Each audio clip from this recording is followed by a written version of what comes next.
Hello and welcome back to Scorebook Stories. Today we have a lot of fun things to talk about. Not a whole lot of league news that I really want to dive on into today, but we are going to talk a little bit about Clayton Kershaw.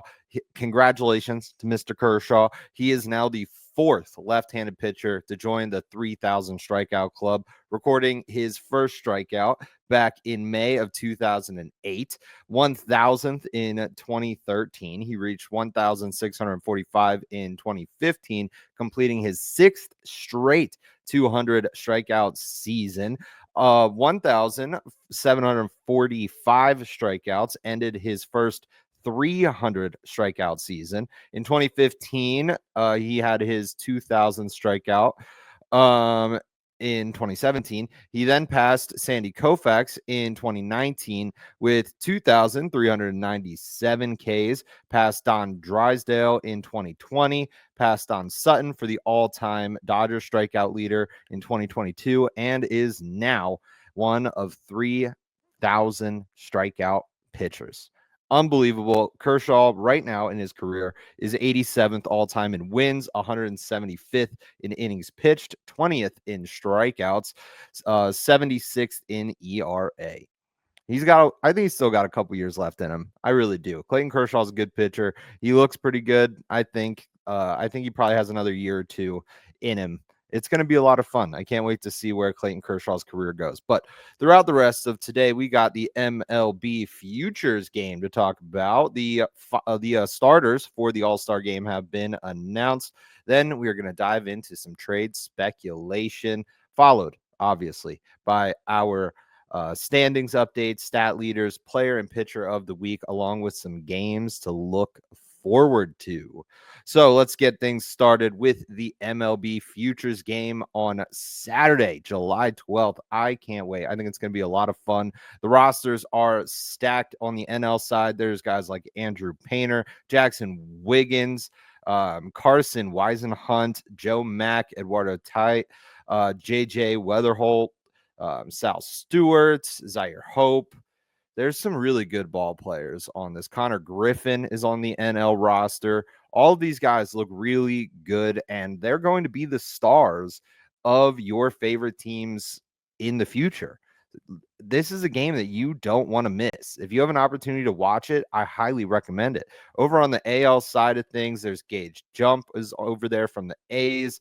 We have Noah Schultz, Trey Savage, Brody Hopkins, Harry Ford is on the roster, Bryce Matthews, Tommy White, Braden Montgomery. There's some really good ones. Password Garcia from Boston, he's on it. This is a great roster. I'm going to be watching it. July 12th, I'm going to watch it. I'm mostly excited to watch Max Clark finally play. I have not really been able to actually watch a full game of Max Clark. Now, at the Futures game, I'm not going to get a full game of Max Clark, but I'm going to get a good amount of him that I've not seen before. So I'm really looking forward to it. He is one of the guys that I really want to watch in this game. He's in high A right now. I expect him to get called up to Double A fairly soon. Probably after this game, he's going to end up at the Double A roster. But we also have the All-Star Game starters. Still some guys that I think are very deserving. Some guys, unfortunately, are not going to be on this roster that are deserving. We are going to get the full rosters for the American League, National League, along with the pitchers later on Sunday. As I'm recording this, they come out at 5 o'clock on Sunday. So by the time you're watching this, you already know who the full roster is going to have on it. The American League starters are Cal Raleigh, which is no surprise, Vladimir Guerrero Jr., Gleyber Torres, Jose Ramirez, Jacob Wilson. I'm really happy Jacob Wilson got the start here. Javier Baez, Riley Green, Aaron Judge, and Ryan O'Hearn starts as DH for Baltimore. Over on the National League, it is Will Smith, Freddie Freeman, Ketel Marte, Manny Machado, Francisco Lindor, Ronald Acuna Jr., Pete Crow Armstrong, Kyle Tucker, and Shohei Ohtani, who led the way in votes for the National League. Who all else will be on this roster for the American League and the National League? I don't know yet, but there's going to be some great ball players. And I always like watching the All-Star game. It is fun, but I think we're getting to a point now where it's kind of slow. I prefer more of the home run derby. I think they also should start instituting more like skilled games. Like let's have a home to home race between some people. I think that would be fun to watch. I don't know, just something else. I mean, I've watched highlights of the bunt competition in Japan. It's electric. Fans are really into it. The bunting derby. Like we need to see something else at the All-Star game to shake things up as opposed to just a parade of pitchers and pinch hitting going on the entire time. Something else needs to happen to make things a little bit more interesting. 7MM Sports is your hub for all things Seven Mountains Media Sports. You can watch the latest of Sports Talk with Steve Jones episodes. You can find what station you can listen to your favorite Penn State sports team on, and you can even get live social media updates all the time. All of these things are available along with every single show produced by Seven Mountains Sports over at 7mmsports.com. We are in a very interesting time in the MLB season. Around now is we've kind of started to see it pick up already in the past week or two, but around now is really when trade speculation starts. Teams need pieces. Players are outperforming their current roster. Teams are going to be buying good guys to try to get them over to their team to hopefully put them in the best position to win a World Series. We are getting to that point. The trade deadline is coming up at the end of this month, and not a whole lot really has happened. Earlier today, I saw Alex Jackson was traded to the Orioles from the Yankees for cash. The Orioles have struggled a lot at the catching position. They have a lot of injuries, unfortunately, which has led to their struggles behind the dish. And Adley Rutschman is one of the guys that is up in the air for potential trades. I mean, Rutschman is great. I think he's an unbelievable talent, switch hitting catcher. He has power from both sides of the plate. Rutschman is a guy that would have a lot of high value should the Orioles decide to trade him. But among starting pitchers, you have guys like Tyler Anderson, Sandy Alcantara, Chris Bassett, Edward Cabrera, Zach Gallen, Zach Eflin, Andrew Heaney, Jackson Merrill. Those kind of guys are all names that are constantly being thrown around out of the bullpen. A lot of teams need some bullpen help so far this year, especially some of the top teams like Felix Bautista is on the rumor mill.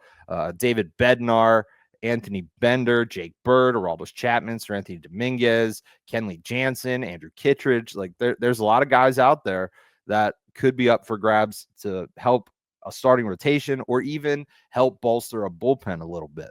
When it comes to position guys, Josh Bell, I feel like it is on the block every single year. Aroldis Garcia, Austin Hayes, Danny Jansen, Brandon Lau, which I don't think that's really going to happen, but I have seen some speculation around him.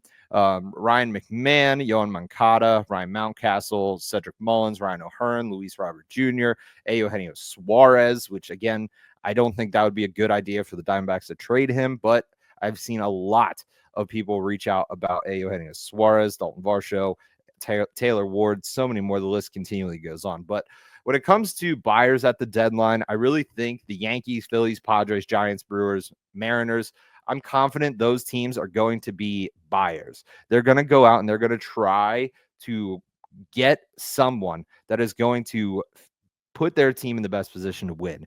The Yankees need a third baseman and they need pitching help. Their bullpen, I think last time I checked, had like a 10 ERA combined. That's horrible. The Yankees need bullpen help. They need another starter that is going to be reliable. They're really struggling. They are struggling, and they need a third baseman that is a true third baseman. I think Jazz Chisholm has been doing an unbelievable job at third base, but he's not a true third baseman. The Yankees, through the beginning of the year, with Jazz Chisholm playing second base, played a lot better.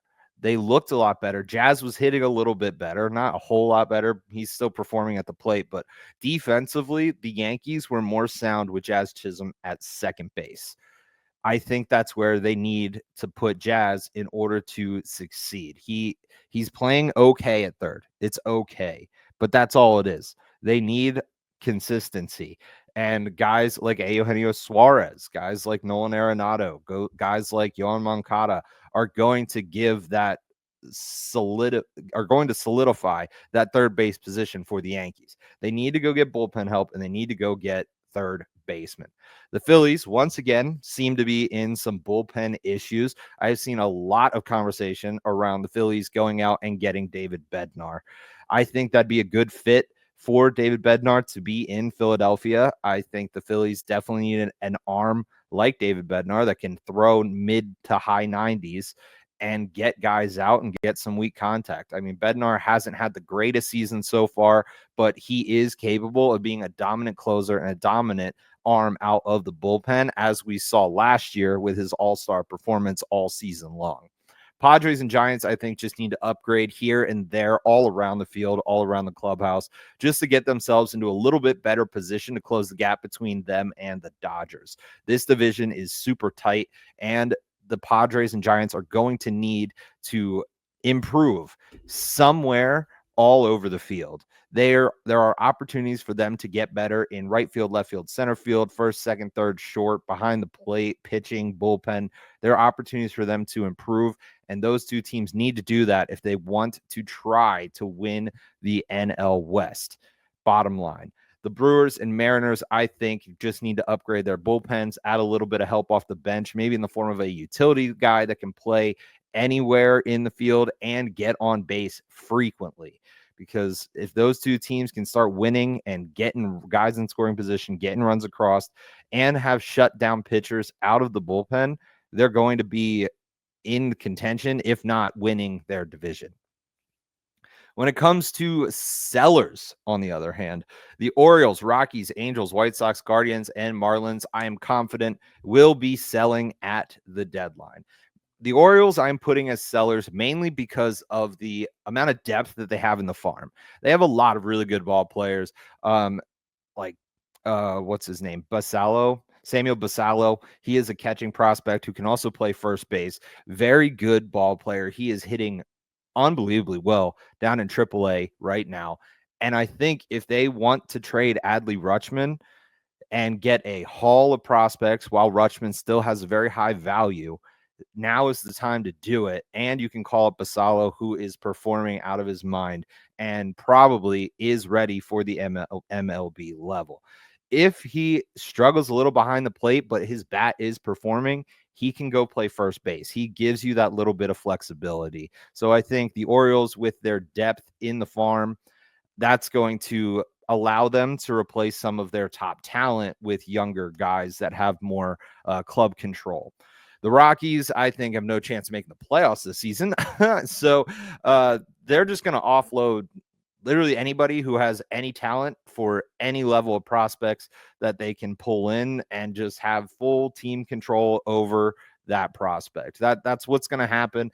Anybody who has maybe 1 or 2 years of team control, or they're in the middle of a bigger contract, they're going to try to offload them to another club via trade. That's just what the Rockies are they're going to do that. They have to do that.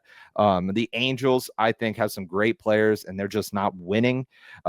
They probably are going to unload some of their bigger contracts, use that money to go after bigger free agents in the offseason, while also growing their farm with some of the trades that they can make this season. I think that's really the road that the Angels need to go down, and they need to focus on getting prospects that are going to be ready to be in the MLB next year or 2 years from now.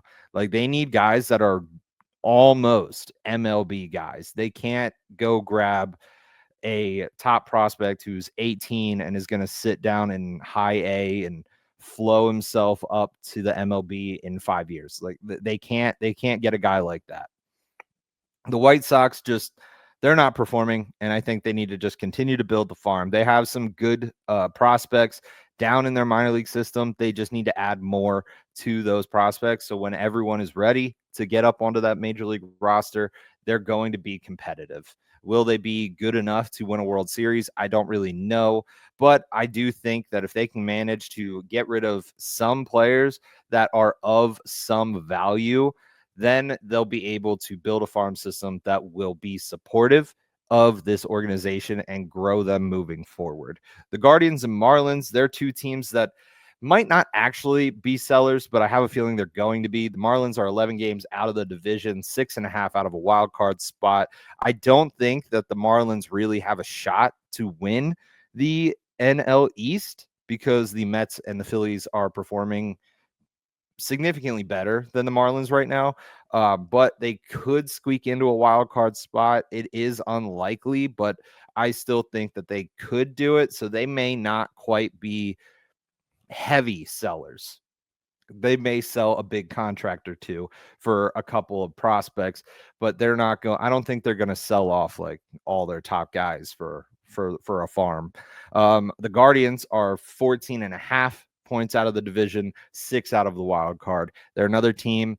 They got some guys that they could trade away to free up some money and build a little bit better of a farm team, but I don't really know for certain if that's the road they're going to go down. The Pirates are another team that could be sellers. They seem to be sellers every single year at the deadline. They're 15.5 games out of the division, 10 games out of a wild card spot. The Pirates are just known for dealing players at the deadline that they just don't want to pay. They do it all the time, and they have some players right now that are very sought after. I already brought up David Bednar, Andrew Heaney. Also, you have IKF. Ke'Bryan Hayes has been rumored to be traded a couple of times. He's not hitting the ball very well this year, but his defense is still top notch. Dennis Santana, another pitcher right now for the Pirates that could be on the move before the deadline.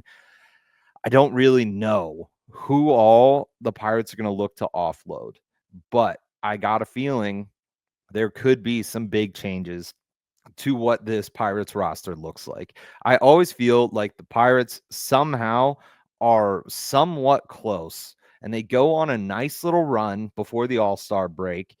And then before the deadline, they offload a ton of talent and it just goes downhill from there. Like they won 6 in a row. They outscored the Mets and the Cardinals 43-4 or something like that. Like the Pirates were playing good baseball. And then of course the next game they get shut out by the Seattle Mariners 6-0. But regardless, they were playing pretty good baseball and they were getting some momentum. And I don't know why, but that's just something that the Pirates tend to do. They get some momentum, they play real good baseball, and then they pass all their stars or any player that's performing off to another club, or they DFA them before anything good can really happen. We saw it last year with Rowdy Tellez, I think it was. Like it was ridiculous. But some teams that I'm not quite sure about what they're going to be doing at the deadline are the Cardinals, the Rays, the Red Sox, the A's, the Blue Jays, Twins, Braves, Reds, and the Diamondbacks. These teams, they're on the cusp of playoff-bound teams. The Blue Jays right now are number 1 in the AL East. They're in first place. So I would assume that they're going to be buyers as opposed to sellers, but they have a lot of guys rumored to be traded away for prospects. Like I've seen so many Blue Jays players in trade rumors. And if they're number 1, you would assume that they would be a buyer. That's my guess as well, but I really don't know. The Cardinals are another team that I really don't know what they're going to do either. They are very much so overperforming from where I thought they would be at this point in the season, which makes me think that they're going to hang on to many of their top guys like Sonny Gray and Nolan Arenado. I don't think they're going to want to trade them away, but then again, they could very well trade them away for prospects and just try to work on a rebuild. I don't think that'd be a great decision for the Cardinals right now because they're not that far out of the division. They could still make a good push and win this division by the end of the year. Like their second half, if they play really well through that second half, they very likely could be the NL Central division winners. And I don't see the Cardinals winning this division without Sonny Gray and Nolan Arenado. Other teams like the Red Sox and Rays, they're performing really well. They have really good talent. The Red Sox already made one really rough trade, getting rid of Devers and bringing in some prospects along with Harrington and Hicks. I don't know what the Red Sox are doing. The A's are a team that I don't know what they're going to do because they have historically been bad the last couple of years, and they just seem to just kind of go through the motions, maybe throw a couple guys away, but they have some top tier young guys on their roster right now that I think could be the future of this A's organization. So I don't see why the A's would think it's a good idea to offload a lot of this great talent when they're just getting started. Are they going to be a playoff team this year? Probably not. But if you hang on to them for 2-3 years, the A's could be in playoff conversations to start a season very, very soon. Stay up to date on everything going on in the sports world by heading over to 7 Mountain Sports on Facebook, 7 Mountain Sports on X, on Instagram. We are on all of your favorite platforms, and you do not want to miss out on a single thing going on here at 7 Mountain Sports.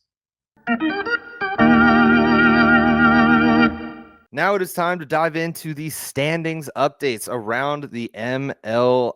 The Blue Jays have overtaken first place since last episode in the AL East. They are 51-38. The Yankees are 48-41, really continuing their skid from June.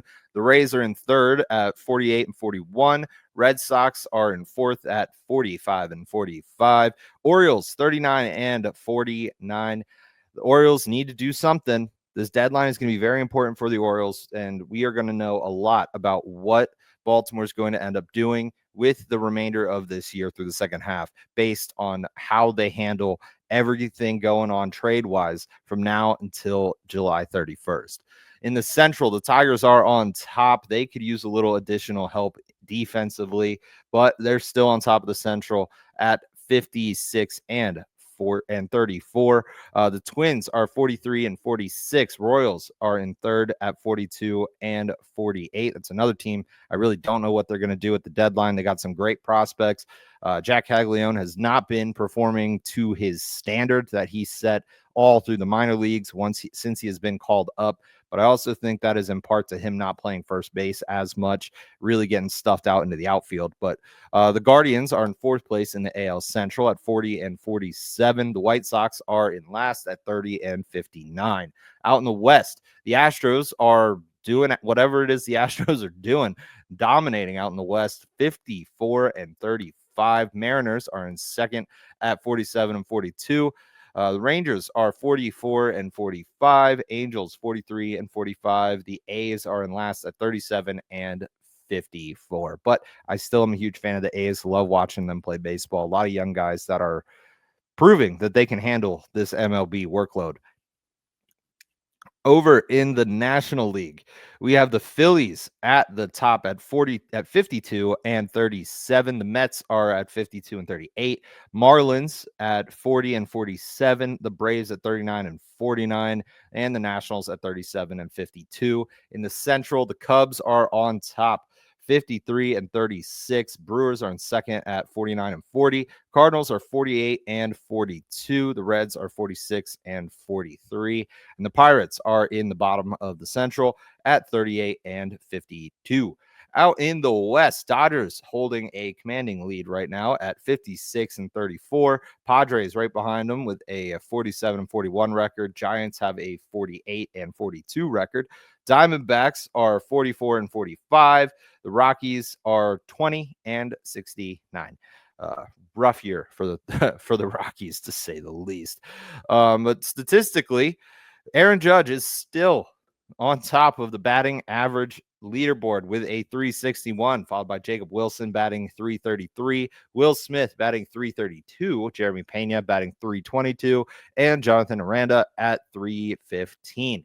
Aaron Judge also is leading in hits with 118. Jacob Wilson at 109. Trey Turner at 108. Bobby Witt Jr. 104. Jeremy Pena at 102. When it comes to home runs, Cal Raleigh is on top, 35 long balls for the big dumper. Then we got Aaron Judge at 32. Shohei Ohtani at 30. Eugenio Suarez, 28. Kyle Schwarber at 27. With the Yankees being such a aggressive and power-based lineup, seemingly always, Eugenio Suarez, I think, makes the most sense as a third base trade target for the Yankees. He's right behind Aaron Judge in home runs. I think it just logically, to me, makes the most sense. Is that going to happen? I don't know. I think the Yankees might put a little bit more effort into grabbing some pitching. Anyway, when we talk about some pitching, Hunter Brown is leading the way in ERA with a 1.82. Paul Skeens follows him with a 2.03. Max Fried is in third with a 2.13. Fried actually starts tonight as of recording. Jacob deGrom is tied with him with a 2.13, and Tarek Skubal has a 2.15. Strikeout-wise, Garrett Crochet still in the lead, 144. Tarek Skubal, 138. Zach Wheeler has 136. Logan Webb has 133. And Mackenzie Gore has 131. When you go to saves, Josh Hader has 25. Carlos Estevez has 24. Robert Suarez has 24 as well, with Jeff Hoffman and Andres Munoz following those two at 21 and 20. Great pitching all around the league. Great hitting all around the league. I can't wait to see a lot of these guys perform and really show out at the All-Star Game coming up next week. And now it is time to get to our storied pitcher and player of the week, along with some games to watch in the upcoming week. The storied pitcher of the week goes to Tarek Skubal, dominant pitcher. He is unbelievable. Skubal got more guys out this past game than his defense got out for him. One game started, 0.00 ERA, 7 innings pitched, 23 total batters faced, allowing 1 hit and 1 walk with 13 strikeouts. He is, without a doubt, my pick for AL Cy Young this season. He's dominating every single lineup that he faces, and this past start was no different at all. The storied player of the week goes to George Springer. He dominated all week long. 7 games played, 27 at bats, 444 batting average, 12 hits, 7 singles, 5 home runs, 9 runs scored, 13 RBIs, 5 walks, only 3 strikeouts. Springer absolutely crushed the ball all week, especially during the series against the Yankees. Springer took Max Fried and Luke Weaver deep in the same game. And those are two of the top pitchers in baseball. Luke Weaver's kind of struggling a little bit right now through his last couple outings, but he's still a top guy. Top guys struggle. I have no doubt Luke Weaver is going to come back after a couple of weeks, and he'll just be absolutely dominant again, maybe even a couple games. Like, I wouldn't be surprised if by the end of this week, Luke Weaver has it figured out. But Max Fried is a dominant pitcher. So being able to take both of them deep in the same game, that's impressive. Some games to watch coming up this week. Obviously, the Futures game that is going to be Saturday, July 12th. Then we also have the Phillies versus the Giants series that is going to be this week. And both of them are teams that need wins. You got a top team in the Phillies and a team that can't really lose a series in order to gain ground in their division, which is the Giants. Then we also have the Mariners at the Yankees, 2 second-place teams right now looking to gain ground to be back on top of their division. And the Phillies again in a really important series against the Padres. Pretty similar situation to the Phillies-Giants series. You got a top team that wants to stay on top and a team that is behind and wants to be on top. And That team is the Dodgers, who will be playing the San Francisco Giants this week as well. That series kicks off on Friday, I believe. This series is must win for the Giants. If they do not want to fall too far out of this race, dominated by the Dodgers, they need to win this series. The Giants cannot afford to lose this series to the Dodgers. They cannot do it. Hopefully, we see some great baseball, because that's what I expect from the MLB all week long. Whether you watch these games or any other game, just enjoy it, because baseball is America's beautiful pastime, and I love baseball. You should too. Hopefully you enjoyed this episode of Scorebook Stories. I'm Alec, and I'm getting on out of here. Enjoy the rest of your day and have a wonderful week of baseball.